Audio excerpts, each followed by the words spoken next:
એક વાટકી દહીં।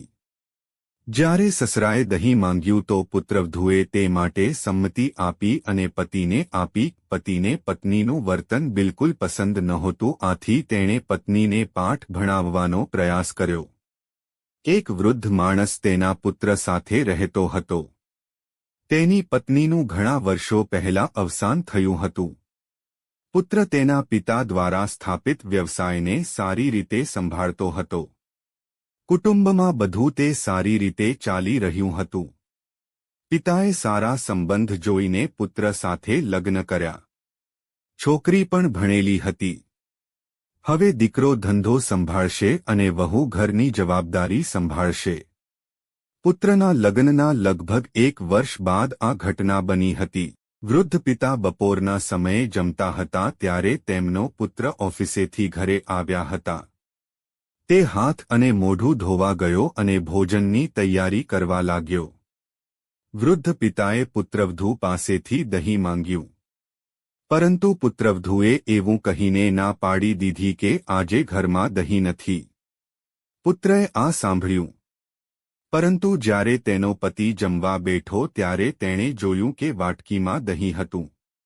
આ બાબતે પતિએ પત્નીને કંઈ કહ્યું ન હતું અને જમ્યા બાદ તે ઓફિસે ગયો હતો। આ ઘટનાને 10 દિવસ થઈ ગયા છે।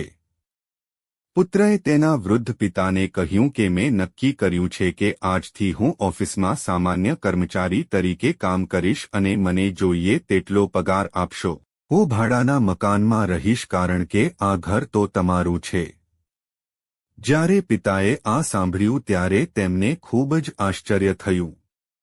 જ્યારે પિતાએ તેના પુત્રને આનું કારણ પૂછ્યું તો પુત્રએ તેને તે દિવસે જે દહીં ખાધું હતું તે વિશે જણાવ્યું। પિતાએ પુત્રને સમજાવવાનો પ્રયાસ કર્યો, પણ દીકરાએ કહ્યું કે તારી વહુને પણ એક વાટકી દહીંની કિંમત સમજી શકાય તેવી હોવી જોઈએ। જો હું આવું નહીં કરું તો મને સક્ષમ બનાવનાર પિતાના પ્રેમ માટે હું હંમેશા ત્રાસી જઈશ। હું તેના માટે દહીંની વાટકી ગોઠવી શક્યો નહીં। પત્નીએ પતિ અને સસરાની વાત સાંભળી। તેને પોતાની ભૂલ સમજાઈ ગઈ હતી। વાર્તાનો સાર: દરેક માતાપિતા બાળપણમાં તેમના બાળકોની સંભાળ રાખે છે અને આશા રાખે છે કે આ બાળકો જ્યારે આપણે વૃદ્ધ થશે ત્યારે આપણું ધ્યાન રાખશે। પણ જેમ જેમ સમય બદલાય છે તેમ સંજોગો પણ બદલાઈ ગયા છે। આજના જમાનામાં વૃદ્ધોને કોઈ મહત્વ નથી આપતું। તેમનું અપમાન થાય છે। પરંતુ આ કરતા પહેલા દરેક વ્યક્તિએ વિચારવું જોઈએ કે જ્યારે આપણે વૃદ્ધ થઈશું ત્યારે આપણી સાથે પણ એવું જ થશે। તે શક્ય છે।